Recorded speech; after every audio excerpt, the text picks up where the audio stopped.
Today is one of those two best days of boat ownership. Today's the day I bought this boat. And everybody knows that the best days of boat ownership are the day you buy the boat and the day you sell the boat. Today I bought this 17-foot Boston Whaler Montauk. I bought the cheapest Boston Whaler for sale right now in the USA.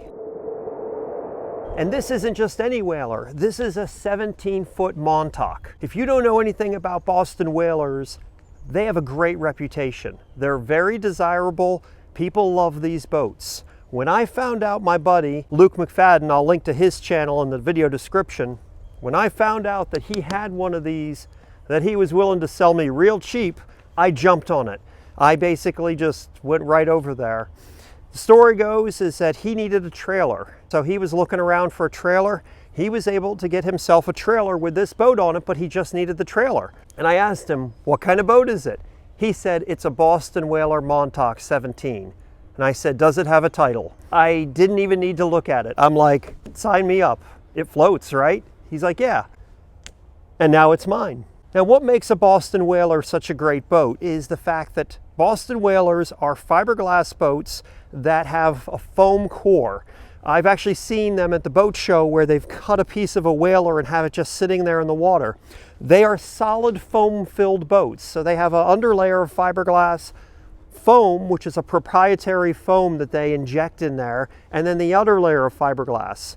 And basically, it's a solid boat, and they don't sink. So that's part of the reason why they have a great reputation. The other one is they're a really great fishing boat, really great skiff, just very popular. If you look for used Montauks or used Boston Whalers of any kind, they command pretty good dollar. This one here was $400 with a title, which is important in Maryland. So I got a titled Boston Whaler for $400. Heck, I paid a little more than that for my 14-foot aluminum boat. And this is a 17-foot Boston Whaler. So how could I go wrong? So I know what you're supposed to do whenever you buy a boat. You're supposed to, really think about it.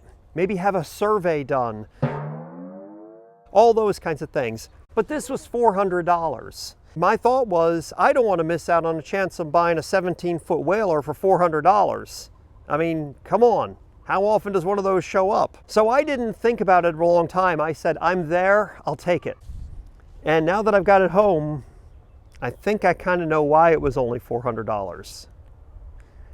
This boat isn't in that great a shape. But let's talk about the pros first, shall we? First of all, look at that hull design. It's almost like a tri-hull. It's a big solid boat. This thing's solid. It's not falling apart at all. That's because it's foam filled, but also it might be solid from all the water that's in it. I'm not sure. But we were going to just talk about positives. So let's get back to positives. Free fishing rods. It came with free fishing rods. It's a nice wide boat. This one has had the center console taken out of it. So it's a nice big floor. And you got a casting deck up front or whatever you want to use that for. Nice solid transom right here.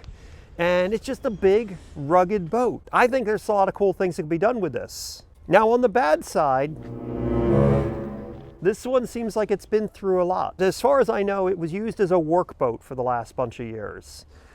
And because it was a workboat, it shows. A lot of the repairs that have been done recently are subpar, shall we say. That's not looking good.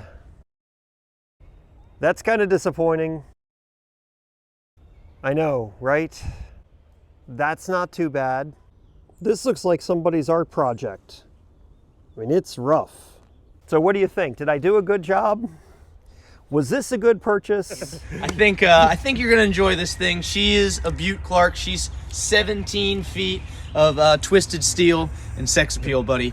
I'll tell you what, this thing came with everything. It's complete with vintage fishing rods, and it's really all about it. It has paint on the top and the bottom side.